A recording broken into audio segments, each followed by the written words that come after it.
All right, what is up, boys? Back in town.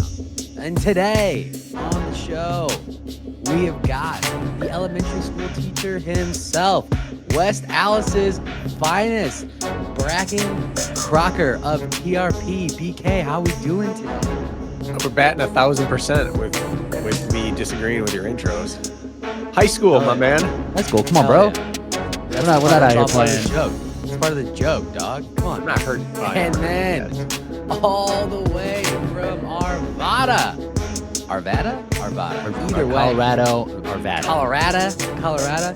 He might be the #1 rising influencer right now in hybrid. I mean, this dude is trying to sell me bread. He's trying to sell me wedding rings. He's selling me BPN. Always. Cold tubs. I mean, Definitely cold point, ice barrel, get them. You could tell this man is about to be a family man. This dude is just collecting cash all over. We got Philly's finest, Rich Ryan. Rich, how we doing? I'm just out here trying to get mine. Don't worry about it. I'm just getting mine. You just getting that, John? That's it. That's it. Boys, I'm excited because today we are talking about something that would make Jack Bauer fall asleep. Some people say it's BK's passion project.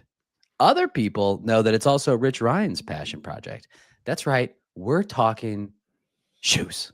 BK, you don't look that thrilled. I mean, I've been watching Race Brain for years, and you don't ever miss an opportunity to insert shoe talk, and you didn't even crack a smile. Are you that mad that I said you're an elementary school teacher? I feel like you just called my wife my side piece by saying shoes are my passion project. It is so disrespectful. Passion project? Like it's a side quest in my life?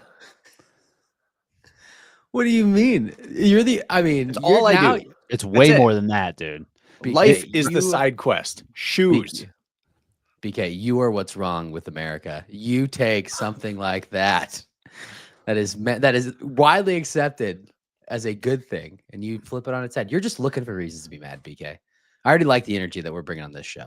Matt, have you seen how people may have collected like sports memorabilia? They collect like Sports Illustrated magazine, like things like that, like covers of things. That's you. My grandpa in his basement. I probably have 1,000 Sports Illustrated. Oh my God. So you understand, but that's Bracken with Eastbay magazine. He has every single version. He can tell you exactly what's on the cover, all the shoes, Pegasus from version 1 to now. What are we at, 35 or something like that? We can just agree that 20's goated and move on. That is shout out Eastbay though. I literally remember getting the magazine as a kid and taking it to my dad and being like, "Dad, I want these batting gloves." And he's like, "You don't need those batting gloves. We already have batting gloves." And I'm like, "But Dad, look at these." And then you're a real one if you also had the Final Score subscription. I don't even know. I don't even know what that is. Clearance brand. They had a different magazine for their pure clearance section. That's all you. It's been that's not something that you've evolved into. That's just in your blood. Is finding deals on I was born footwear. this way. Yeah. Life chose me. Yeah, BK, I mean, how long have you been in the shoe game, you think? Well, it started my freshman year of high school. That's when Eastbay started. I bought my first pair of cross-country spikes, and then I realized there were other options. And then Eastbay just started enlightening me. We had Jasaris, we had Venalis, we had like the golden age, the Nike Zoom shifts. Things were for the first time ever starting to be pretty for the sake of being pretty, rather than just these are what colorway they come in. And I was in, and I was poor. And so I didn't have a real job. I was scraping nickels up together. And so that's when the shoe price hunting started. And the two just melded together to shape the human being you see in front of you today. You know, I don't know if we've ever talked about this. Your love of shoes, does it just apply to running shoes? Or like if I catch you in the local Syndics, you're going to have some fresh J's on? No, I'm not a sneakerhead. These are tools. These are not. There we go. There's no pleasure here.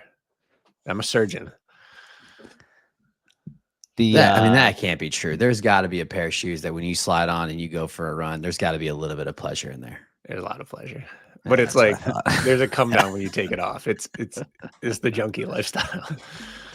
When I first realized Bracken was into this so much, I assumed, because my background, I worked in footwear, so I was like at running stores. Shout I out worked, Brooks. I worked for a handful of running stores, worked as a tech rep for Brooks, did the whole thing, and I was like, so why are you so like? Did you work at a running store? Like what? And he's just like, nope. He's like, he doesn't even believe in running stores. He's like, I don't go to those places. I'm like, you just are into that. You're just like in your spare time, you're just looking at this stuff. Who are you sharing this with? Where's this go? Who catches the upside? Lucky for us, all this knowledge will now be presented to you all, the listener. So Bracken's been doing this for 25 years for no reason, but now it all will come out. It became a life of its own. There was no intent. There was no plan here. It interested me. And then it, in my opinion, made me a better runner. I got big IT band issues because I didn't understand stability platforms in shoes. And as soon as I figured that out, I was like, oh my goodness, there's like different types of shoes other than pretty or ugly. And then and then coaching started, and it made sense to stay up on shoes so that I could get ahead of other people's problems. But no, this wasn't intended to become what it is. Along those lines, BK, I think the questions that I get asked the most, a lot of people asking, A lot of people, is what kind of carpet are you pushing your sled on it in your driveway? I'm like, Yeah. okay, yeah, that's great. I've even asked you that. Great use of my time on a Home Depot. And two, what's the best running shoe for HYROX? So I think we're going to be able to explain a lot here, because it is a little bit like, it's uncertain, right? Like there are things that are going to transfer from road to the concrete, but we also are doing a lot of functional movement, so it's not as straightforward. But I think we're positioned really well to help answer these questions, because we have the background of road and now of the hybrid stuff, so we're speaking all these languages. So we're gonna give the people all the answers to all the questions that they're asking. Well, this is the platform to demonstrate that. Like road, it used to be what's best for my stride or my foot type. People want to know. I did the scan at my podiatrist or my chiro, and what's best for my foot type. And then as soon as super shoes hit, it was what's the fastest shoe. And now we get to hybrid, and nuance matters again. It's like, what is the best energy return in a platform that's stable, but I need to be able to move the sleds as well. And suddenly now it matters to balance the variables again. And there's no Eastbay magazine for HYROX. Eastbay magazine doesn't exist at all? I don't think so. I was going to say, because there might be a HYROX section up in yeah, I there. think they went out of business. That's tough. Yeah, Eastbay's done. I made a big order at the end when they were going out. Liquidation. Eastbay was shut down and merged into the Champs Sports banner on January 13th, 2023. It lasted longer than I would have thought. Yeah, mail to order. I mean, they had a website, but anyway, there's no real place to go. There's no Eastbay magazine for HYROX racing, HYROX training. So that's us right now. People wear what they see the pros wear, or what the people in their gym wear, or whatever says HYROX on the side of it, or whatever is plastered. I literally when I bought my first pair of shoes for HYROX, I had just listened to the Reinforced Running podcast with one Rich Ryan. Throwback. And he said, you can't go wrong. You just need an everyday, gonna get you through Brooks Hyperion Tempo. Did you get it? I did. I still got them. Actually, I raced in them twice. I like them. I mean, obviously they're not plated. I would never race in a non-plated shoe not now. anymore. Are you kidding me, dude? With what I know, my mind has been that foam's no good expanded. either. So what's funny is, BK, I used to be a sneakerhead, and then I found running shoes, and now the two worlds cannot coexist. No, it's a problem if they do. Too many hobbies. That's too many hobbies. Too many hobbies. But yeah, I still, I actually have, I still have that pair of Brooks Hyperion Tempos, and I still throw them on for sims. Again, I would never race in them at this point, but good on the carpet. Great on the carpet. Actually, might be my front runner for like, if you just needed one thing, that's probably what I'd pick. Oof. Well, that's something that we can get into. We're going to go through.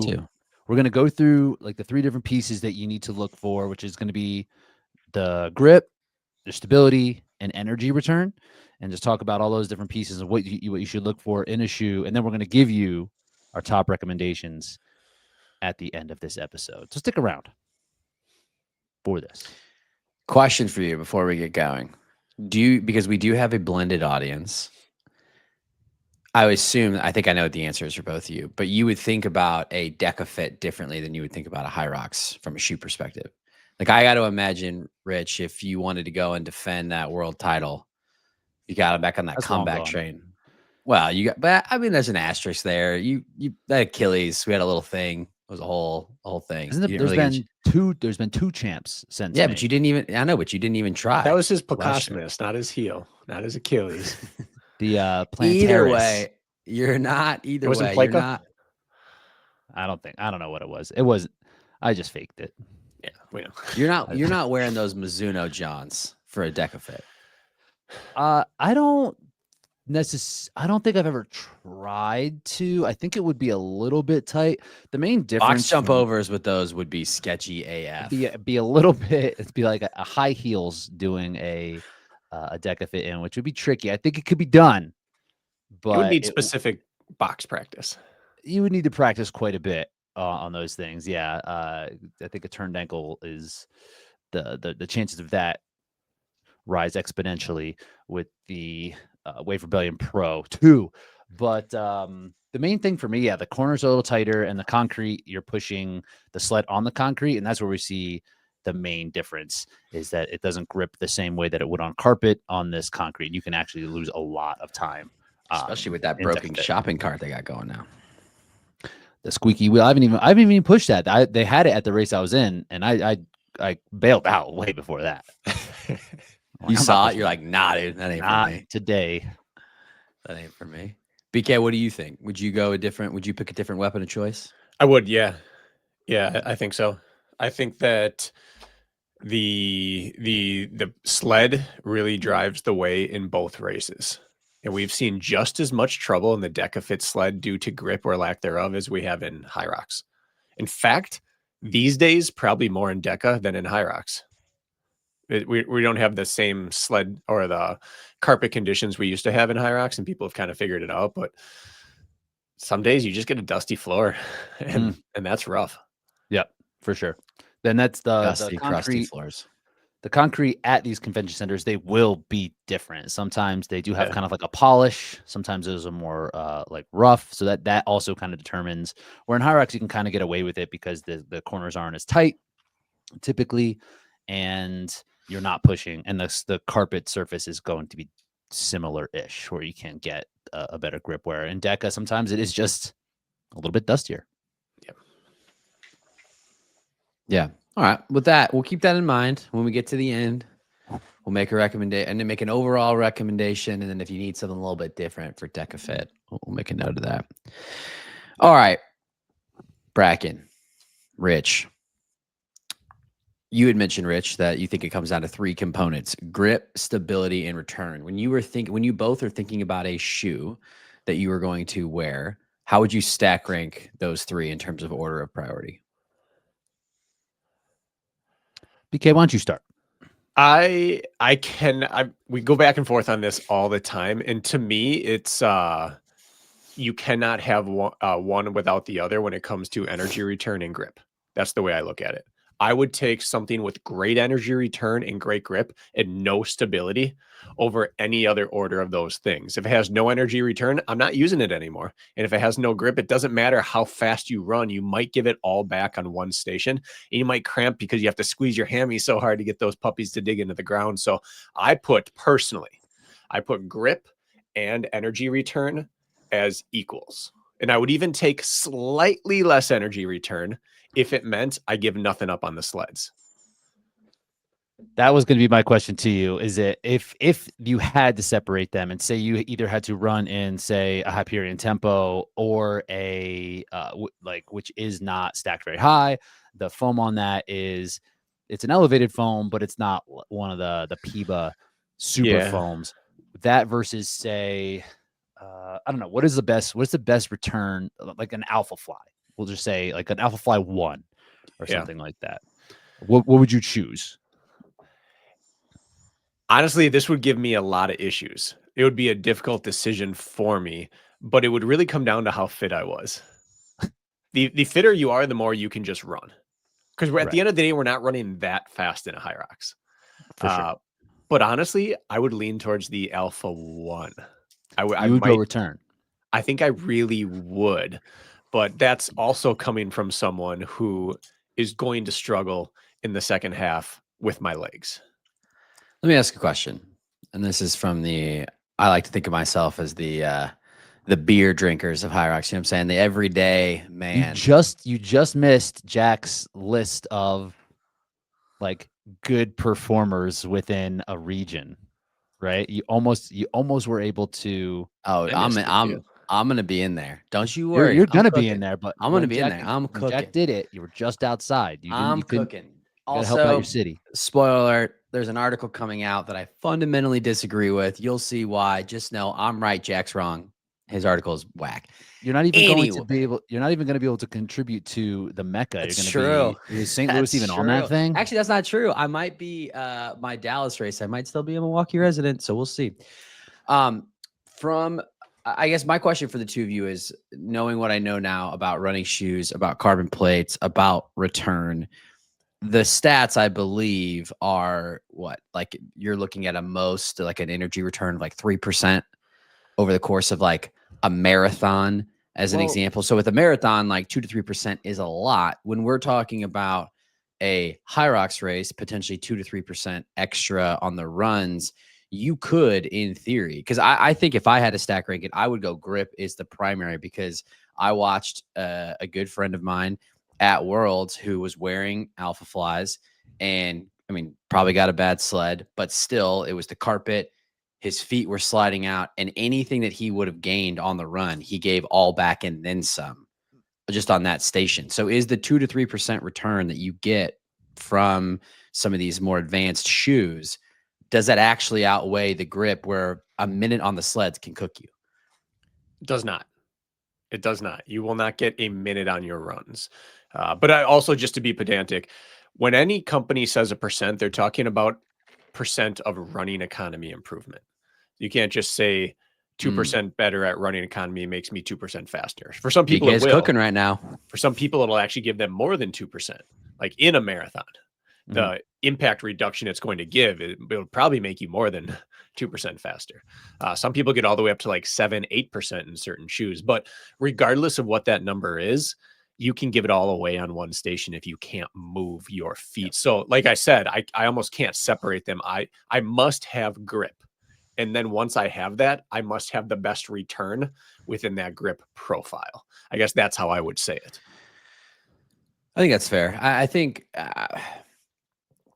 how much, especially now with, it seems like the technology of how shoes have like come along. Like I know everyone like talks about stability, but like realistically in a HYROX, like we're moving in like the same plane almost exclusively, right? Like we're running in a single plane. Skiing, it's not that big of a deal. Push, pull, single plane of movement. There's no side to side. Yeah, there's no side to side. Up and down. down. Even lunges, where it can get lunges, I feel like is where it can get a little dicey because your legs are fatigued. And so if you misstep, we've all done a thing where we've, stepped a little funny and, your ankle kind of goes out. But for the most part, like, it's not part of it. It could happen. But it shouldn't. Yeah, it shouldn't. I almost don't even really like, this is my hot take. Like it matters, but I almost don't even worry about stability anymore, because for me, I'm like, okay, the only place it's really going to matter is on the lunges.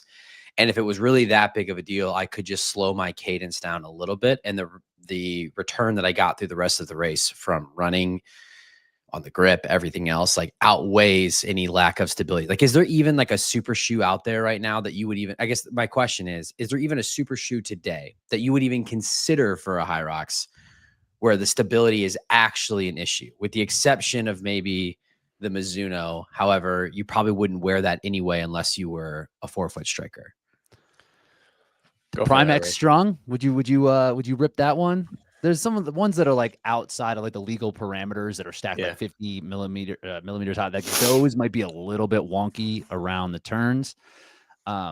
But in general, no, I think you're right on with that, Matt. But I think that boils down to your personal preference. Like if you are already have a hard time with the movements of wall balls and lunges, and like you need everything to be like you need to feel efficient, you need to feel stable, then it might not be worth it just mentally.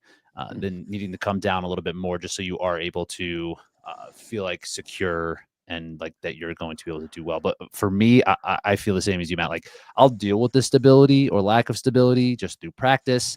And I don't think that if I lose anything, say in lunges, because say the depth is a little bit further, right? It's like it's like an inch more that I have to do on each rep. And the side to side, it can get a little bit wonky, especially under fatigue. That is not, I'm not going to, I think I will gain more with good grip on the sleds and with good energy return during the runs than what I would give up, say, by losing a slight balance on lunges. Yeah, because my question. Oh, go ahead, BK. No. You finish that off. No, I was just gonna say, like, if going back to my question before we got kind of into the nitty gritty here, where I would potentially consider stability would not be a HYROX. I would think the stability becomes more of a thing in a DEKA fit. For the point that we brought up, which is like coming up and over that box, all of a sudden stability matters to me a lot. Yeah, stability in a DEKA fit is a mechanical thing. And my belief is that stability in a HYROX is a skill thing. There's not a shoe on earth that's designed for running that I wouldn't feel comfortable doing a HYROX if I got, I don't know, 4 to 6 sessions in practicing in that shoe. Like the Mizuno in theory is one of the least stable shoes out there. But once you figure out how it wants to be used, it's pretty planted. Like you can't rock too far back. You don't want to take a turn heel striking. But if you stay in that mid to forefoot, it's not terrible. But the first time you put it on, you're like, oh, this is not going to work for HYROX. So you can work on the skill because it's straight line. What I'm more concerned about is what Rich talked about, which is the added, you're doing deficit lunges. So for that reason, I wouldn't do the Primax strung. What is that, 50 mil stack height? Something like that. That's already like okay. But also, if we're more. talking Adidas, it's the Adios Pro 4s. Shouldn't be talking about Adidas. But no, I wouldn't worry about stability. But they do amplify what you're bad at. If you are an unstable lunger, adding an extra inch underneath you of soft, squishy foam, it's going to make you a more unstable lunger. If you have a hard time staying planted during wall balls and you rock back or you tend to tip, you're going to be worse at it with this. So I think I think you have to graduate into these things. You also don't need super shoes per se if you're running 5 to 6 minute kilometers. They're going to help you with, impact reduction, but you may in that situation give more back than you take. But for the most part, no, I see HYROX stability as skill, which is why it's the third component in this. When I think stability, really what I think in a HYROX is I think sled pull. There are certain shoes that make the sled pull harder to actually do because of the way the plate tips you. Interesting. Yeah, I think there's a lot of wisdom in that because I know a lot of people say that they feel like the DV8 Nitro Elite 3s are unstable. And I felt that way the first time I did a HYROX workout in them, but now I've worn them a couple times and I've never thought about it again. So I think to your point, like once you get used to the shoe, it's, typically a non-issue. Well, you look at our favorite influencer here, Rich, all the time in his videos gets comments like, why are you wearing plated shoes for skiing? For rowing. Right. It's like, I get what you're saying in the video. Yeah, but this is time on feet, practicing the stability needed for these shoes. Like you need to know how you can row in your plated shoes, and it's going to change the angle slightly. Like if you're a hamstring cramper, the plate angle weird, the way you push in and out, that might be the thing that tips you over. You have to do erg work in your super shoes from time to time. Yeah, which is tough to swallow because they are so expensive. You want to save them, but I'm going to do that exact thing later today. I have a workout with lunges. I'm going to wear the Mizunos, even though like it's not a super run focused workout. I just need to like feel what it's like in them, so it's not this like jarring adjustment when I pick up that sandbag on race day. When you lunge on race day, you're compromised, and you're also in a 40 millimeter midfoot. It's more. It's like 48 or 50 It's up in there. the Mizuno because It's high. the midfoot's higher. Right. And so if you're suddenly dropping an inch lower on every lunge on race day under duress, that's going to manifest as a problem. And suddenly lunges are going to go worse. So if you're not doing deficit lunges, you're putting yourself at a disadvantage. So yeah, unfortunately, if you're going to race in super shoes, you have to do station work in super shoes. You boys are cooking right now because I'm going to be honest with you, and maybe I'm just an idiot. I never once thought about that as a variable or a factor in my training. When I do sims, I'll wear shoes that I'm going to wear on race day. But how many sims do you do in a training block? One, maybe. maybe. One, and I don't like it. Yeah. Yeah, maybe two. 13 in a row if you're Magita. Every week or hunter, every weekend if you're hunter. Maybe you do one full sim and then you do like a couple of like broken sims, things like that. But like I never once thought that like when I'm doing station work that it would be like I got a station work EMOM tomorrow and now all of a sudden I'm going to put on like there's no running, but I'm going to put on super shoes because I just didn't even think about that. Luckily, you can use your old super shoes. They lose their pop or the plate goes dull or whatever. Fine. You can still do all your wall balls and like your Adios Pro 3s. For sure. And or you know, hit up BK. He's got the discounts for you. He'll be able to get you a new pair of like the OG Adios somewhere in Europe, special colorway. They'll show up right at your door. Adios He 2s did- popping up on Poshmark. He did have on the sweet white colorway whenever we did our 5K time trial. All right, let's start getting. Come on, man. No, I had the black ones. You think BK doesn't know what color his shoes were? You had the white and red ones. I don't own the white and red. Weren't they your brothers? Am I Black and greens, broken rod on one shoe. Damn, you know come what? I on, should man. like never. Yeah, damn, you're right. You're right. I'm wrong. I'm willing to say that I'm In your wrong. defense, it was like 8 months ago. Yeah. All right. Okay. So let's get into this. All right. So I think we've all established it's grip, return, stability in that order. How do we want to break this up? We want to talk about the best shoe for each component, or do you just want to start right off the rip of if you're looking for all three, this would be the choice that I would make? Let's actually back up a little bit because we're talking about grip, and I think why we do get these questions so often is like, hey, what do you recommend? What should I do? Is because people are not going to be testing them and they're going to have to be shopping online a lot of the times because Rookie like a run mistake. store. So you need to make a judgment like of what shoe is going to have good grip based off of just like visuals only online. So like if you're like, okay, I want a shoe with good grip, how can I tell if a shoe has good grip if I can't push the HYROX carpet with the HYROX sled on that carpet with the shoe on? All right, let me ask you a question, and then I got a visual. Question for the question. Would you agree that it is fair to say that if you were looking for grip, anything that looks like the Hyperion Tempo is going to be a safe bet from a grip perspective? I mean, like, yes, but like, what if you don't know what that looks like? Well, that's why I said we're going to make this a show and tell. For our audio format. What do you mean? We've got if you don't listen video to, now. if you don't listen YouTube on Spotify, listen on Spotify. No, yeah, we got YouTube too. What are you talking about? Look at this. So I'm going to go ahead and talk about what we're looking at. So we have, it's like, Yeah, I figured you would. You're the expert. Brooks, baby. So basically what we're looking at, right, is you want to see how much coverage you have of rubber. A lot of times these shoes are going to have cutouts for the rubber, especially in the older marathon shoes. BK could probably talk to that because in the beginning, these shoes came back pretty heavy. And I think they were worried that that was going to scare off some consumers. And then after time, like we realized, like, oh, the grip on the bottom does matter, and the actual weight of the shoe in these super shoes matters less than say what we used to look for in like a racing flat, where like I just need the lightest one. So now they are trying to reintroduce the rubber on the bottom a little bit more, but a lot of times there is still going to be a lot of like foam as opposed to rubber on the bottom. So I think like this Hyperion Tempo is almost fully covered in the forefoot of rubber. Yeah, and what you want to see are lines and shapes. What you don't want to see something like this. You want to throw me up here full screen, Matt? Yeah. Even though you see interruptions of the rubber, you see no markings on the rubber. This is how Adidas and a lot of them do their bottom. It's just a thin, smooth layer. And it may have a little texture, but there's no shapes, there's no lines, there's no grooves in the rubber for it to grab. There are holes in there, but nothing that can grab. Or if you look even, Yeah, that's how the Saucony Endorphin Elites are. let's say these new Vaporfly 3s, you can see there are shapes on the bottom. Shapes are going to grip.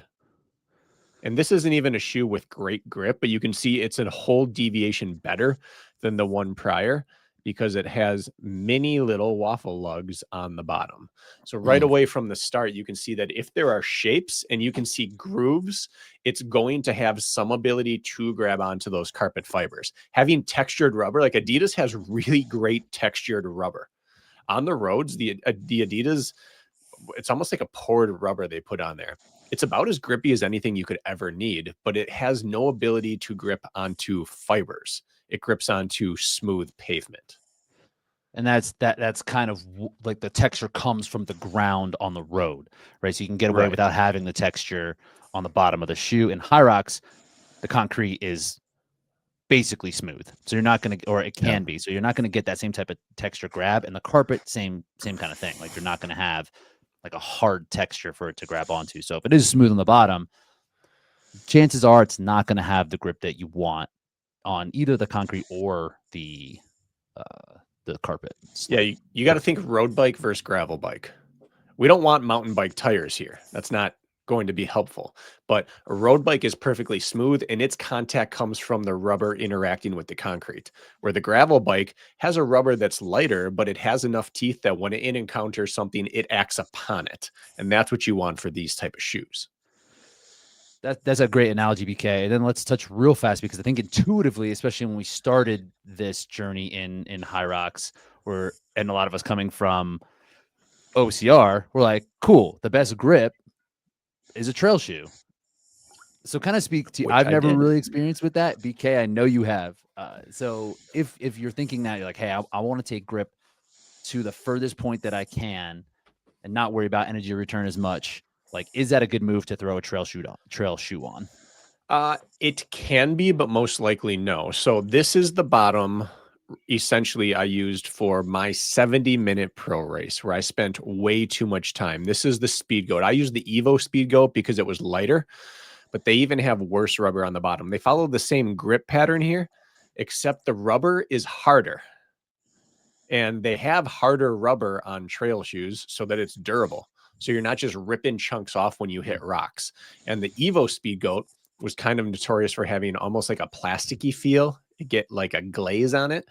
And it had lugs, had like 3mm lugs on there, which is huge for a shoe that you're trying to use for grip on carpet. But the lugs were slick themselves, and they just kind of stance you off the carpet rather than biting into the carpet. So grooves and patterns actually work better than true lugs do, unless you get a soft foamed, low lugged trail shoe, of which there really aren't many. And you would think that would actually reduce the amount of surface area that you're gripping on that carpet, right? If the lugs are raised, how you're saying, and it's harder, so you're not really getting the full ground contact. Or a trail shoe, like, you don't need the full ground, you just need it to, like, because you're never really on a completely flat surface, so it's okay to have it kind of touching different places. But on the flat, like, you're gonna have less grip with less surface area, right? Yeah, and you need surface area for the carpet. As your foot transitions, it can't be relying upon 11 points of contact that are raised off and the rest of the shoe is not touching. You need as many points of contact as possible so that as the carpet fibers bend and move, other pieces are still doing their job. If it bends under 2 of the 11, like, you're noticing that slippage. And so that brings us to the Rebellion Pro 2. This is actually the 3, but what you can see here, if you look on here, is that if you're on camera, is there are little raised lugs in here. And you see a ton of pattern, a ton of space here. I'm trying to get you up on here. It's not going to work here. Maybe I can do it. There we go. Okay. They're little, but there's a million of them. So if you start to slip in one area, you still have probably like 30 other mini lugs on here touching at any given point, but they're not so deep that they like platform you off of the carpet itself. So as you transition your foot, every single square inch that's rolling off has the ability to get purchase on the carpet. So this is kind of the best of both worlds, where you get individual markers and grip on there, but you also get surface area coverage. Now we're seeing your whole lineup today. You got all the good ones up there. You got the OG RC Elite ones. Yeah, Let's pop those up here BK's favorite real shoe, fast. isn't it? These are probably tied with Mizuno for the GOAT grips here. Yeah. Like, these have actual lugs. Like I have 3 pairs of these. One is exclusively for tame trails. Like if you're racing dirt or gravel, there's not better grip than this, but you also get a plate and some real poppy foam. But same kind of thing here. They are really spaced out for a road shoe. These little, what would you call these? Are they just triangles? Yeah. I want to say triangle symbols. chevrons. The chevrons are locking. But Potentially, there's yes. so many of them that you have surface area. You're never going to lose grip in one without getting like 7 or 8 others gripping at the same time. I think those are the best grip. Like for For the bottom carpet, of the grip, yes. For the carpet for sure. I think like the Mizunos you'll slip out on the Mizunos before you slip out on the RC Elites if you're like going heavy on the pull in particular. Yeah, I would agree with that. Didn't you? I think we talked about this before. Worlds. The knock against the RC Elites is that they don't provide the same return. Correct. You just Great feel like return, it's just no propulsion from a plate. propulsion. Okay. Yeah, they're much more of like a flat, that experience underfoot is closer to the a like Hyperion Tempo than it is like an Alpha Fly. There are plates that assist the action of the shoe and plates that give structure to the foam. And most do both in some regard. That shoe is low enough and the plate is flat enough. It's not flat, but it's flat enough that it's really there so that your foam doesn't squish out all over the place. It just gives structure to where the return goes. It doesn't propel you in any one given direction. Okay. All right. So I feel like we've just, for the sake of time, we've got a good idea here of grip. To recap, you want something that is going to have that you can see noticeable grooves. Shapes are great. You don't want it to. You gotta love shapes. You do not want it to be smooth. If you want to get a good idea here, look up the bottoms of the RC Elite ones, the Hyperion Tempos, and then compare that to the bottoms of the Saucony Endorphin Elites, even the Adios Pro 3s, the Sauconys and the Adios Pro 3s. Those are going to be bad. RC Elites, Hyperion Tempos, good. Even Rebellion Pro Waves, good. Anything that looks like the bottom of the Saucony Endorphin Elite or the Adios Pro 3s, bad. Avoid that. So that's what you're looking for in grip. So the next piece would be stability. When you're thinking about stability, Rich and or Bracken, what are you looking for? What are characteristics and how would you test for that? Because to your point, Rich, like a lot of these people aren't actually testing these shoes. So they've got to make a decision based on the descriptions they can read online or reviews. What kinds of words and or phrases are you looking for to determine stability?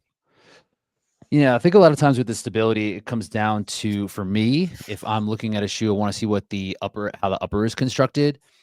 In general, we're not going to get much lateral stability in pretty much any running shoe. And if you are, it is going to be by like overlays or like heel counter.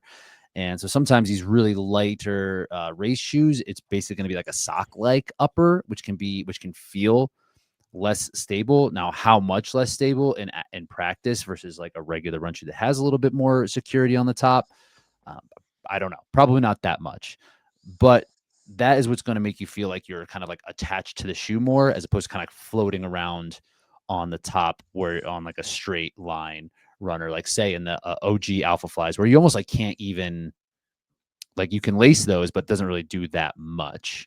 So I think like lacing system, overlays, and the heel counter in terms of like upper stability, where we typically think about the word stability in a running shoe is pronation control. And I don't think that's necessarily the same thing if we're like, oh, I want a stability shoe, I don't think like on a Brooks Adrenaline, or do they still make the 2100 series? Is that still what that's called in A6? I don't know, Or like that Kayano, we'll GT say. 2000, whatever. Yeah, we'll say the Kayano, right? Like would be a stable shoe, but in the running sense, that's to stop you from your foot collapsing inward on itself. So I would look at the upper. BK, what do you think? Yeah, I think this is that's great advice. So the counter to that is I think this is one of those things that aren't just blind buy. I think you have to learn to do your research a little bit, because in shoes of the past, it was either people's reviews were this shoe disappears on your foot, or this is like running on clouds, or this shoe feels clunky. Now they talk about how this shoe demands to be used. And it's important to read people's reviews of how the shoe wants to be used. You'll hear this shoe demands that you get to your forefoot fast, or it's clunky, or this shoe wants to be struck in the middle, or the heel on this really wants to give out on you if you touch it to the ground. You have to read how the shoe interacted on someone's foot and then think, does my stride like that, or does my stride not work with that? So for some shoes like the Rebellion Pro 1, 2, or 3, people will say this is a weird transition shoe. The heel just, if you hit this, it's going to break. It's not good. You're going to tip over sideways. But Rich can look at that and be like, my heel doesn't touch the ground. This shoe probably still will work for me. Whereas I look at it and it's like, I can do that for a few kilometers and then my form's going to fatigue because I'm not quite the toe striker. So I read how the shoe rolls on other people's feet. And then I have to try to extrapolate with the shoes I've used. Do I think this will work for that or not work for that? Do you think that applies to the common man runner? Because like one of the things, like when for instance, anytime I'm talking to Rich about shoes, I've got to like interpret that for myself, because Rich has beautiful running form, light on his feet, just moving Prances. he just prances like prancing along, like hot knife through through butter, just moving. Me, little 5'9" troll looking boy, just fastest collegiate catcher in HYROX. Take that to the bank. Someone come see him. Yeah, come see me. Like sometimes when I'm reading those shoe reviews, I'm like, okay, when they're like it's begging me to go forward. I'm like, okay, but you're running like 5:30 pace, 5:40 pace over distance, right? Like I can't do that. And I think that probably the average listener of the show also can't do that. So do you think that same kind of advice applies? I do. Again, this is kind of like deciphering another language. The words that people who are not fast, and fast is subjective, but are not toe strikers, are not running their kilometers 4 minutes. Shout out Dawson Miller. No one's actually that fast. That's right. That's true. That's true. Anyone who, if you're not faster than what would you say, like a high school runner this day and age, you're not fast. From hanging out with Dawson, if you are not running a mile in low 4s and close to 4, you're not fast. You're not fast if you don't break 4 anymore. Yeah, he's probably he's gonna as soon as he hears this, he's gonna DM me and be like, I never said that. You got to run 3:53 to be fast. And I'm like, okay. Right.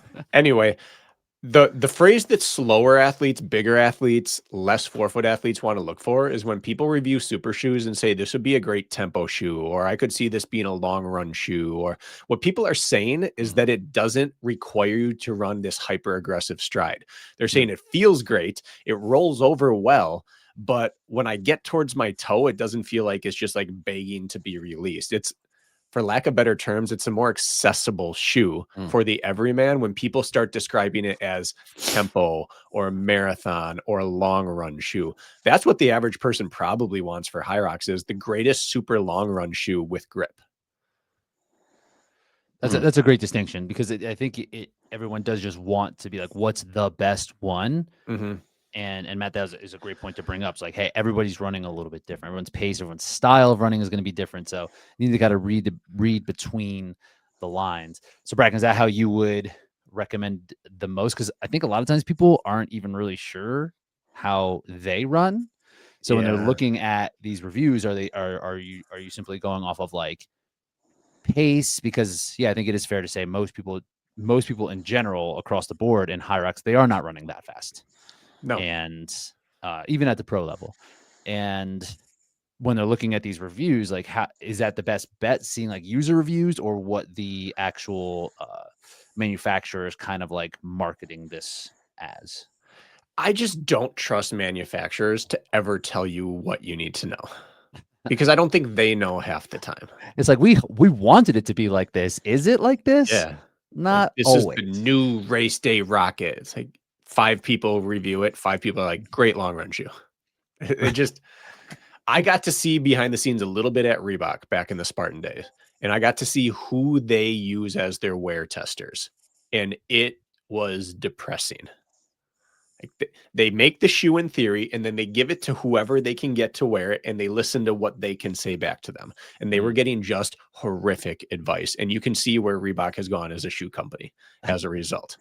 It's just, you're dependent upon the human factor, and that's always error. So I think reading reviews of people who spend time in it, but then also, this is kind of not answering that, but I said this on our own shoe episode every time we do it, and I'm going to say it now.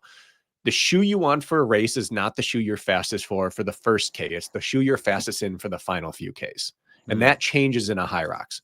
Like, you may feel really fast in your Vaporflies, and then you get off the sleds and you're not on your forefoot anymore. Now you're in your reduced stride, and suddenly heel striking in Vaporflies doesn't work, but it works okay in some Alpha Flies for some people.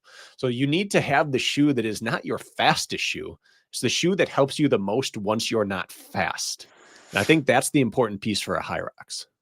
So then maybe some good advice here, going back to Rich's original question, or what he posited about like people are looking for recommendations. They don't have to test it. Maybe what everyone should do is you could probably find a local running store that has got a treadmill where they can watch your stride. And maybe what you should do is you should go and ask them to evaluate your stride and then give you options for shoes that would work with your stride and also provide the best grip that you would take on a long run. Yeah, I think that works. I also think this is the time where you put the treadmill up to like 5 to 7% and run on it there, because certain super shoes do not feel good at a slight incline. And the ones that do feel good at a slight incline are also probably going to feel good when you're fading in a race. That's my personal belief. That's not science. That's anecdotal. But if I can run catch at BK 8%, on the incline tonight.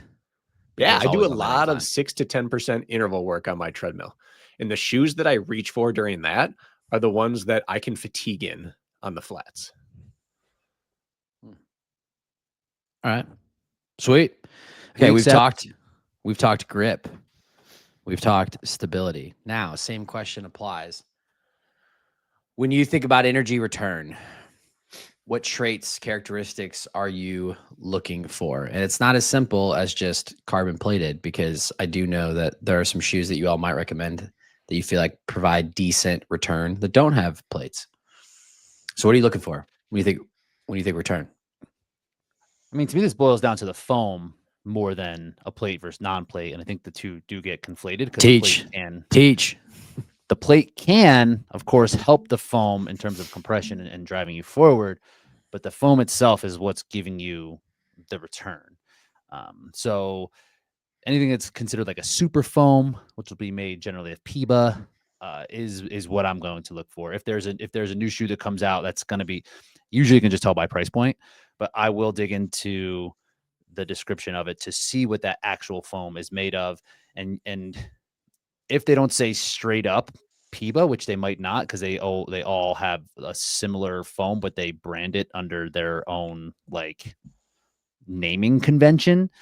Just like seeing what that foam is, Enerzy, what's Mizuno's Enerzy, and be like, what is Enerzy foam? And just like Google it, and it will tell you. Enerzy XP on these. On the threes, I don't got that XP. You like it though, right? I do not love the 3 as much for my foot. Huh. The foam feels better. Every part of this is one of those like the sum is less than the part, or the whole is less than the sum of the parts. They improved every bit of it, and it runs worse for me. I have not tried the 3s yet. I'm waiting for them to go on discount because they will go on clearance. And what size are you again? You got big clogs? Not real big, bigger than yours. I got 10.5 here if you want to try them. No, I don't need that. That's not gonna do. I was 11, like 11 and a quarter. 11 and a quarter.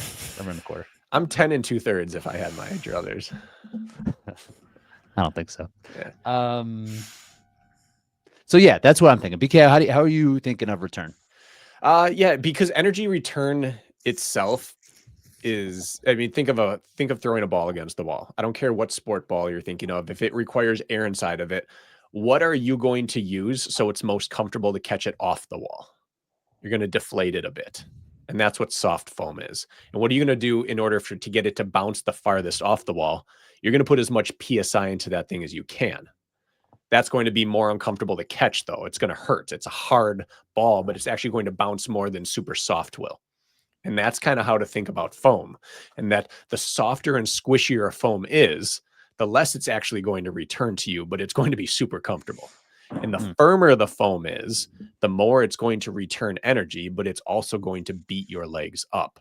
And so what super foams try to balance is that right there. They're super light, so they can put more of it in there and then it returns more. But that's where the plate comes into play. They can take a soft foam and put a plate in there to firm it up, and you kind of have the best of both worlds. It bounces really well, but it also doesn't beat you up a lot.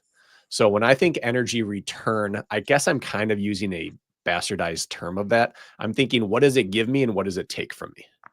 And so like the Adios Pro 1 and 2, crazy energy return, super stiff shoes. The 3 and the 4 have way less energy return from like from a durometer. If you had to test the thickness of it or the stiffness of it, it would score worse, but you're actually a little faster in it because you're not trashed by the end of a race. So I think, again, it's less simple than a lot of people would want. They'd just be like, give me the best energy return. But I don't think I've ever raced in a shoe that's my best energy return, because that's usually a compromise with stiffness. And do you feel that comes down to personal preference then? Yeah, Or and running style. Yeah, because that before the super foams really were out, that was basically the distinction, right? It's like, this gives you good return. It's a hard foam. Yeah. This is a soft cushion shoe is going to give you less return, less responsive is what was the word. They still use that. They used to still use that word, right? They still say responsive. Responsive. So that's basically what that means. More responsive means more firm. Less means softer. And now, but like there is that balance now because these foams do perform really well. You get a little bit more softness with that bounce back. So my question to you is kind of like what you asked me in the beginning with grip versus cushion is, would you rather have a faster shoe that beats you up a little bit, or a slightly, in quote, slower, less energy return, still some, but it saves your legs more? In a HYROX, what's more important to you? For me, in a HYROX, it's definitely the former, where I want the action, I want the bounce, I want the performance. I don't think the running, it's not that long, right? Where if we're talking about a marathon, I'm going to probably want something a little bit different, a little bit more protective. In training, I like to have something that's a little bit like softer, a little bit more protective. But on race day, I'm not super concerned. Like if it was boiled down to the two, like if it was the Rebellion Pro and something similar, but on the opposite end of the spectrum, I would probably lean to the one that I'm feeling faster and it's giving me a little bit more return. And I think it's a direct line starting up with you and moving down to the average person, and then the slow, what matters more. The faster you are and the better you run and the less time you spend on the ground, the more pure energy return is great. And the slower you get, the more you want some cushion to just not be trashed at the end. But I was actually going to say, like, even coming from the common man's perspective, like we're talking about an hour and a half as the average HYROX time right now, maybe 2. Either way, like I think anyone running that time, like you're probably trashed anyway. So like, I think you would just take the speed. I think I maybe am defining it incorrectly. I don't believe you necessarily feel it on the runs. I think when you're on the lunges and you're like, man, my quads are dead, I think part of that is from you've already run 6x1,000 on polished concrete. Like you've taken a little more damage than you think, and it manifests in your quads not having quite the same pop on lunges and wall balls. I think that's why soreness is so much more on race day too, because of that pounding. Yeah. As opposed to intensity, of course, but like you can do the same type of volume in training and not come out nearly as wrecked because you're not hammering the ground like that on every run. Yeah, and I think it manifests differently for everyone, but my goal in a HYROX would be to get to the final 3 stations with as much juice left as possible. not necessarily to get to the final 3 stations as fast as possible. And so the faster and more efficient you are, the more those are a concentric circle, right? They're the same kind of thing. Fast is efficient. I feel good if I'm moving fast. But the slower you are, I think the more that the super shoes amplify your bad characteristics. If you're slapping the ground in super shoes, you're slapping the ground. They're not really helping you as much. So I still think it comes down to you have to match the shoe to your stride, and it must be your stride you're going to use in stations from runs 3 through 8, not the one that you're fast on when you're running 8 by 1,000 in practice. But what the problem is, you can't go to the store and run 8 by 1,000. You do have to buy one. So I think most people should start with the fastest safe bet. And then your next time through, then you move forward and choose one. But I see a lot of people running in shoes on race day that I can look at them and be like, you're not using that shoe. And I think this is why a shoe like the Endorphin Pro, for example, has been such a popular pick with the amount of grip. The shoe itself it doesn't give you an incredible amount of like bounce back. It's not really rocked forward like crazy. It's like a pretty middle of the road super shoe. And that's why, like Matt mentioned, the Endorphin Elite, that's why they came out with a higher end version, because it was just kind of like a pretty good like marathon super shoe. You can be a heel striker in the Endorphin Pro. Yeah. It's why I think 100%. Puma was the right choice for HYROX. Like, it's a pretty accessible shoe. It's a little less stable than the Saucony Endorphin line, but very few people are going to put it on and be like, I can't run in this when I'm tired. They can still, it's about as neutral. Those shoes are about as neutral as super shoes are going to get. Yeah, agreed. I wanted to not like anytime someone slaps a sport on the shoe. Like, I didn't want the Spartan all-terrain, the Reebok all-terrain super. It's like, this is not good for the sport. It's not even made for, like, this shoe. They just took the Deviate Nitro Elite and they slapped HYROX on it. Like, it's a made running for it. shoe, right? But they happened to have a shoe that Not was bad. pretty accessible for it, so it worked. Yeah. Are we into the recommendation portion? I think we probably should. Think we can do that? Matt, what do you Can I think? start by pissing Rich off? Yeah, hell yeah. I truly think now that the Saucony Endorphin Pro 4 in the upcoming 5 does not have the same grip as the 2s and or as the 3s had, I think that shoe is out as one of my recommendations. It's more dead than the 3s. I don't think it's going to piss Rich off. I think the Pro 4 sucks. I went and bought a pair because they were out of the men's sizes when I blew through my first ones.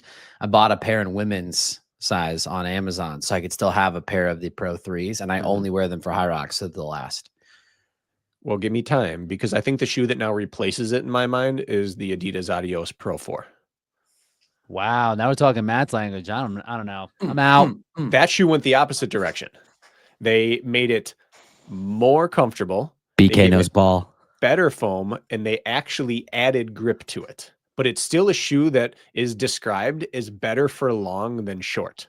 It's still a shoe that you can run in multiple strides, and it's a shoe with fairly okay stability. And since it now has better grip than the Endorphin Pro and absolutely has better energy return than the Endorphin Pro 4, it now takes my place as the everyman first recommendation that I would give people to look for a super shoe for HYROX. Gotta ask you a question. Following up on that. I agree. I love the Pro. He's going to cut my I leg love off. the Pro 4s. Just ran a half marathon PR a couple weeks ago in the Pro 4s. Those things are moving, dude. I agree. Big fan. I wore the Pro 3s for my marathon. Would never touch them for a HYROX, but the Pro 4s, they definitely have worked. I've worn them twice now. Loved them a lot. A big one. Rich acts like he hates Adidas. That's not even true, because Rich loves the Takumi Sen. And Bracken, I know you love the Takumi Sen too, and I've heard both of you say that the Takumi Sen would be the hybrid shoe if the grip wasn't ass. It'd be the DEKA shoe. That would be an awesome DEKA shoe. I think it'd be good for HYROX too. I gotta ask. I don't know, BK. I mean, I'm assuming you're up on your game, but the Takumi Sen 11s just came out, and they have got the Pro 4 bottoms. Yeah. So does that change the calculus on, is the Takumi Sen now all of a sudden a viable option because it's got that same rubber and that same pattern, which means that it could grip, because that's the problem, is it couldn't grip the sleds. Right. But now I think it could. I still think it's more DEKA than HYROX because I think it's too little shoe for slow runners. And I would put myself in that. I would not like it as much for run 5, 6, 7 as I would at the beginning. But if you can get away with that amount of shoe, which is funny these days, that's like what is that, a 25 or 26 mil stack shoe or something like that? Like Back in the that's day, low now. it would've been like, yeah, we're in a cloud. But for a fast, efficient runner, yeah, that is now on the table. So I think Adidas has, in my mind, replaced Saucony as the anyone can use this, and most likely you're going to be fine. And I would say, honestly, as much as I didn't want to do it, that Puma DV8 Elite, that Nitro DV8 Elite, too many words, which means it's good. It's also the everyman option. You see it a lot, and it works. Well, and they're pushing into HYROX. They've got Graham, or Adidas being Adidas. They've got Graham on the roster. They've got Pelayo on the roster. I believe that on the women's side, they've got Camila. No, Jake's a Puma guy. Oh, he's Puma. Who else is running? Wasn't there a Brit in Adidas? Maybe, but I just know that in terms of like actual sponsorships, it's Graham and Pelayo, and then I believe Camila is now on there. And I think Pelayo's over one. Yeah, didn't serve him great. No, that's not true. Great either. That's why I don't like Adidas. No, that's not true. Pelayo wore the Pro 4s in your doubles world record, did he not? No, Rebellion's all day. No, I don't think that's true. I think he wore in the Pro 4s and the world record. That put some respect in those shoes. Those boys put down a 48-31. We're 1-1. Respect. Have you tried them yet, Rich? I have not. I've just put them on. Oh, you did put them on. I put them on. I like the way. I really like the way they feel underfoot. They're softer, right? They're softer than what Adidas has had in the past, and the knock has always been firm. They've always been pretty firm. That grip ain't got nothing on the Rebellion Pros. No, of course not. But this is replacing the everyday. We're talking about the everyday man, and the everyday man can't run in the Rebellion Pros. That's true. They got what do they call it? The Rebellion like low? They do have a lower profile. Yeah, they do, which is not going to work. Not as much. The return's not going to be as well, but the grip on the bottom looks pretty similar. Yeah. Dylan, the point that ones or something like that. The point that I was going to make was that we're seeing Adidas actually push into the HYROX space. They're acquiring athletes. So to BK's point, they're not doing this because they're not changing the bottom because of HYROX. Sure, but my point was going to be, if you're acquiring athletes in a sport, you would think that they'd put some level of development into them. I'm not saying they're going to change their pro line. That's their marathon shoe. But I'm just saying that we might start to see some shoes come out that are going to work in that favor. Yeah. It would be Puma first. And then Adidas, they just hate Puma. So they'll just do anything to try to take money out of their pocket. Well, yeah, so of course. This is hilarious to me because it's like, I'm not even going to get into it. Forget it. I was going to talk some backroom corporate dealings, but we're not going to do that. And all right. So BK feels like the everyday man shoe is going to be the Adios. So you feel like if you're just a regular, I guess my question for you would be, even before we get into the actual shoe recommendations, because Rich brought up this point, is there a point in either pace or something else where you would say, hey, you do not like, this race is expensive, traveling is expensive? Because let's be honest, the Adios Pro 4, unless you're BK and you got super codes all over the place, you're spending 275 big ones to get that in the door. If you're going the Rebellion Pros, I don't know what those cost, but I'm assuming they're up over 225. If you're talking Alpha Flies, Vapor Flies, you're 250 plus, right? Like we're talking, these are expensive shoes which to Rich's point, like they don't last forever. So is there a point that you would say like, okay, obviously you all have free will and you can buy whatever shoes you want, but is there a point where it's like, hey, I may not spend $200 plus on a shoe because you're not going to get out of it what you want? Yeah. No one needs to. No one needs to. Okay. Every single Elite 15 athlete, I believe, could make the Elite 15 without a super shoe unless they missed by unless they were the bubble person. If everybody else was wearing non-super shoes. Yeah, they'd still be there. You don't need to. Like Rich could go out and break 60 in daily trainers. That's it's not what makes you great. It's the final piece. But I'd say if you're already on a stack, if you're already paying crazy fees for gyms, which most of us have to because HYROX, like VJ just put, you kind of have to go all in on HYROX if you want to be good. And if you want to go all in and be good, part of that is you have to treat the sport like all other sports where the equipment that plants you to the ground is the most important equipment. Tires, wheels, seats, shoes. These are the things that are your safety net and they're your performance barometer in a sport. And so you just wouldn't want to leave anything on the table. So no one has to, but if you take it seriously, this is an expression of that. All right, fair enough. Yeah, But if you had to miss, you would miss on super, not on grip. Yeah, and I think most people, if this is a blanket recommendation, I tell people it's like just get a fresh pair of whatever you're training in and just wear that. Yeah. Something that's not worn down, something you know works, that fits well. Because most people aren't training in marathon super shoes, so they're not like, oh, all right, great, I'll just get new Alpha Flies. Like they're probably in a daily trainer of some sort that has like a regular foam, maybe some kind of plate, but probably not. Like if say you don't like already have super This shoes, is where I think that don't the get 'em. Saucony Endorphin Speed is a great shoe because it's a good trainer for hybrid. It's good. You can run in it, and it's good for racing. So almost every brand has a speed or tempo model of their super shoe. It has the super foam in either no plate or some sort of plastic plate or a nylon plate. And if you really aren't sure, that's the shoe you get. The Endorphin Speed is what you get. The Adidas Evo SL is what you get. The Nike Shout out. I got 2 pairs. That shoe is the GOAT. The Nike Zoom Fly. That's what you get. You get the non-super version that's still better than any shoe that was ever made 10 years ago. That's how you go about doing it. And if you love that, then you try the next one. But what you don't do is go out and get a carbon plated shoe before the race because then your calves are going to cramp. Have you pushed the carpet in those in the SLs? Look at these fresh ones.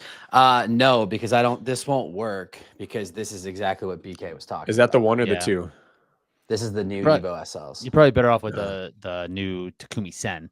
And like those are both price point they're under $200, right? Like if you get one for 180, which is kind of as cheap as like a good shoe you're gonna get. But yeah, I think that's a great recommendation. It's like seeing what the level down is. That's why I do like I spent a lot of time training in this Endorphin Speed, and I thought that they were great for that purpose. We all know that you're hanging out in those Hoka Rockets, just waiting for you to race in those, dude. I got some Rocket X, got some CLO X1 V2. Better believe that. Great shoe. Great shoe. Have you ever raced in Hokas? I mean, you train in them all the time. I train in them. I do. I have not. I just don't have any lugs.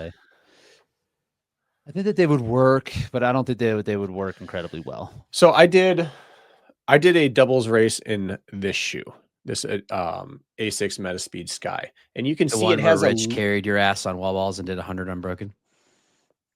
Yeah, what are you wearing those in? North American champs, and they have a little texture on the bottom and a little something, and they did fine on the sleds, but I had to engage and squeeze my legs to push them into the ground rather than just stomping into the ground. And so it did fine. And as I'm doing it, I could feel this is costing me more than it should. And so that's why those in-between shoes for me, like that shoe works so well for my stride. But it took as much as it gave. So for me, I would go down 1 notch on stride to get 1 notch better grip. All right. Okay. So BK feels like for the everyday man, he's going to go with something in the Adios line. BK, for the elites, are you going to go with the Rebellion Pro Waves? No, because it's so specific to a stride.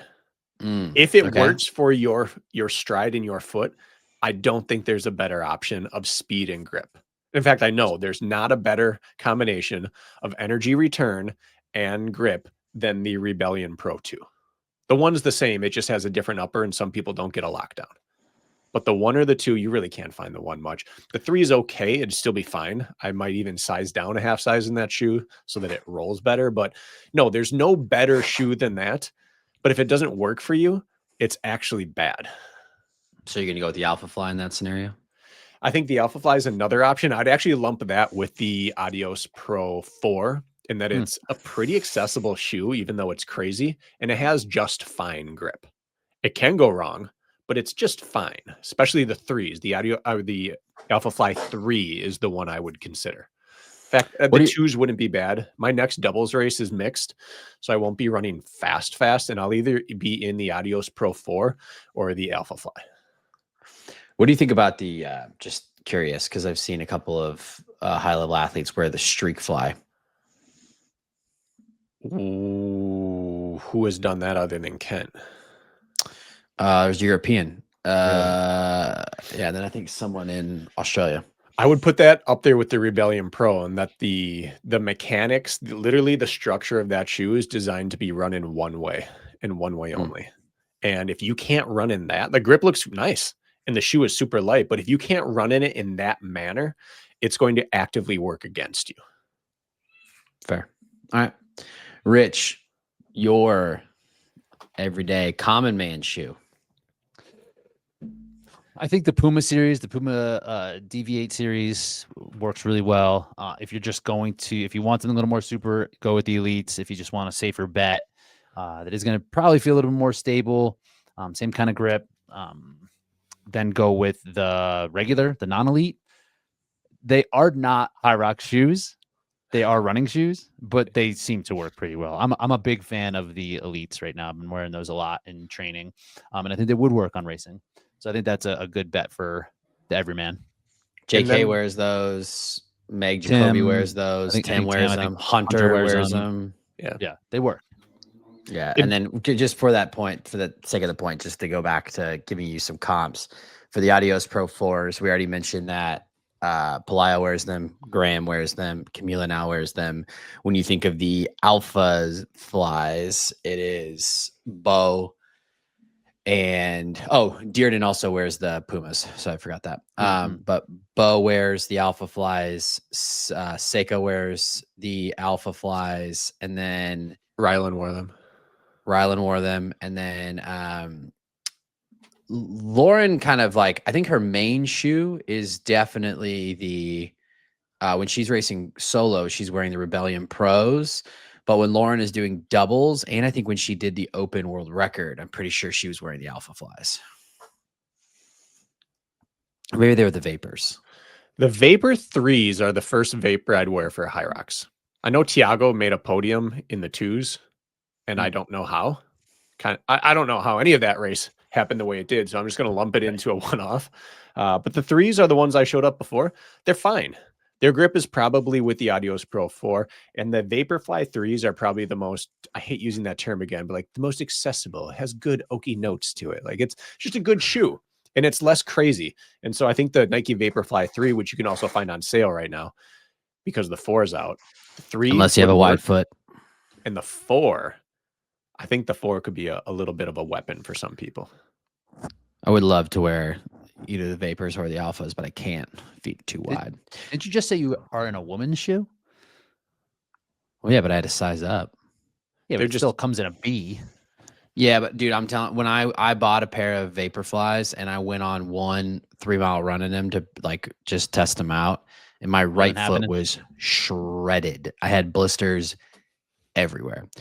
All right, Rich is going with the DV8s for the common man. We already know your answer. It's obviously There's no way Rebellion Pro 3, but that's I was surprised learning how little these work for how many people because of just like the funny geometry around them. Yeah, and mine shouldn't work. I'm just extremely lucky they somehow work for me. Yeah, I mean you're closer to mid than back. Yeah. But I'm on the edge. When I first got that shoe, I did thousands in it, and I would make it like 3 or 4 reps, and then my legs would fatigue, and I'd switch out. And eventually, I could make it like a full 10 by K in it. But like, I'm right on the edge of that shoe. Yeah, Matt, what are your recs? I won't give details. I'll just give a couple. If you're going for non-plated, just the everyday shoe, I already mentioned the Hyperion Tempo. Great shoe. Another great option. The Hoka, is it Cielo or Cello? I The say Rhodes? Cielo. Cielo. Yeah. Hoka Cielo Rhodes. Those are great shoes. Non-plated if you're just looking for something in that regard. Obviously, the Deviate Nitros are going to be a great brand. And then if I'm going plated, the shoe that I always go back to, it's one that I won at Worlds, or the one I wore at Worlds this year because I was unclear on the carpet with the Pro 4s, is the Saucony Endorphin Pro 3s. You cannot go wrong if you are a midfoot and striker, and sometimes you fall back on the heel as you get fatigued. Great shoe. Question. You can find it. If you can find it. Question for you all. I doubt that either one of you have worn it yet, but I have noticed that the hybrid engine athletes are starting to wear that new tier carbon plated shoe. Rich, you up on this yet? I mean, how could it be better than any, like, I have not worn it. Maybe it's good. They don't strike me as a footwear brand.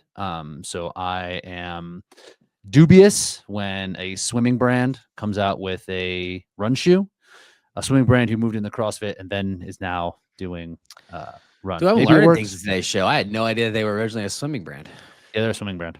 And they're big in tries, not shoes, but that makes sense why they would try. But yeah, basically my rule of thumb is I don't trust Gen 1 of anything. You got to wait for volume 2. Now, the exception to that would be Nike. They tend to crush, but they also have the biggest R&D department out there, and they took like 5 years on the next percents or the first 4%. So there's nothing against them, but if you know that if you're in that tier brand right now, it's because they gave them to you, and that's why you're trying them. I don't think anyone would go out of their way to buy Gen 1 of that. Was it the Valkyrie Elite? Yeah, the bottoms look okay. It's what Ricky just busted ass in that 5K on. I think. That looks like a Puma bottom to me or something. Guaranteed that you can run 12 laps for a 5K in these shoes. Let's see. We 12 got and a a half. Launch PX Hard to say. midsole. Guaranteed. All right. They use P-back supercritical foam. I mean, they've got the words in there, but we'll see. Good looking shoes, Adidas, Nike, Puma. Stick with the goats. Brooks, maybe. Hoka, stay away. You'll be fine. Hokas are All great. right, boys. Real quick, big weekend. HYROX Racing is back. We're back, baby. We're in Maastricht. And this is a plug. Go give the boy Debo some love. Make sure you like and subscribe to the podcast. And while you're there, sign up for the drop. We're putting out all kinds of good content. Volume 15 just came out yesterday. You need a little preview. We got a lot of people trying to get into that Hamburg race. Listen to the names racing this weekend in Maastricht to try to get a time. We got Sean Noble, Hedy Wiersma, Yannick Chopla, Afan Humphreys, Heineck Bracken. We got Richard Heineck back in action this Too early weekend. to go to him. Sebastian Iverson, Graham Holiday, Alan Plow, Harry Thompson, Mark Dean, Sadiq Alfatori, Danny Ray, Ollie Fricker, Aaron Travers, Liam McCrory, Jake Williamson, all trying to get times. On the women's side, Emily Dahman, Melanie Maurer, Ida Matilda Steensgaard, Lauren Griffith, Tanya Strohschneider, Manuela Garcia Caparros, Jana Liebenstedt, Camila Massa, Margot Vanden Lindenloof, and Jezebel Kramer. I mean, those are elite Stacked. 15 races in themselves. This is crazy. And in the drop, Marcus also included the times that they would need to accomplish to put themselves into the top 15. Sean and Hedy are currently 9th and 15th. And Emily and Melanie are 9th and 11th. So they should be in. Hedy maybe not, but everyone else needs to run 57 low, 56 high, 56 mid. He could not get in after making a podium. And then we got men's doubles teams trying to get times to stack up against your boy Rich. We got some homie hopping. We got some people switching up this time. This weekend. Kind of fun that people are moving around. The new teams. I'm like, oh, cool, new teams. I got some questions because in this race, we have one half of the world champions, Tim Vinish, pairing up with Alexander Ronkovich. So the last two men's solo world championships pairing up. They've never raced together. Then in that same race, we've got Roberto Viciedo and Luis Garcia Rubio. I picked them. That's right. Me. You were going to ride that horse to death. Second in the world. Then I we don't got think Peter so, Mace man. and Tom Francis, Liam McCrory and Danny Ray, Ciaran Parkinson and Tony Revel, Jeremy McConnell, new partner. I don't even know how to say this, so I'm not going to because Jackson will make fun of me. Lizarazu or Mila. And then we've got the other half of the world champs, Yannick Chapla with Sebastian Iverson. How do you think? Rich, How do you your think? thoughts? How do you think Tim took the news when Yannick was like, "Hey, we're breaking up"? I don't think that's what happened. You don't think that's what happened? Nah. Listen, you didn't Sebastian's let me good. row enough. We can start. Yeah, you don't respect my rowing ability. I'm gonna go show you. Me and the I mean, answer. Are gonna go when we look back on that weekend, Tim Vinish put up the single best HYROX weekend of all time. Oh, I don't know. There's never really been a weekend, right? Who put a better weekend up? I think that Dylan and Newbie with their HYROX and then their GoRux is maybe the greatest Goofy Games thing ever done outside of carrying things to the top of a mountain or clean and jerking with a helmet on. PK is always going to take a chance at making me look like a Dylan Scott hater, of which I am. Just kidding, Dylan. I love you. You're reading too far into that. Then on the women's side, we've got Carolyn Lieb and Zelia Pulls, Melanie Marr and Jennifer Nicholas pairing up. That's a new team. That'll be a good team. Lena Putters and Emily Dahman also going to be a good team. That's going to be a really Massa good team. and Sika Arning, Love that Gabriela team. Murati and Zara Piergiani. Moriarty. Two Lena Putters and last Emily names. Dahman. That's going to be a good team. Good team. Really good team. Camilla and Seka are going to be really good. These are I love these kind of new teams that are forming. How fast does Tim and Alex go? Sub 49? Well, They should. What did think so. Ronk? Ronk just did a pro doubles in the spring. did? And it was pretty fast, I thought. Yeah, hold on 1 second. Before Worlds? Yeah, with Tiago. 49:30.